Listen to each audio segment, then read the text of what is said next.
వచ్చక ఏ రోగమైనను నా దరికి చేరక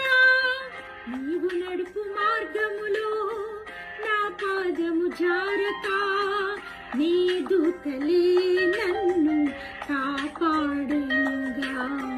నీవు నడుపు మార్గములో నా పాదము జారక నీ దూతలే నన్ను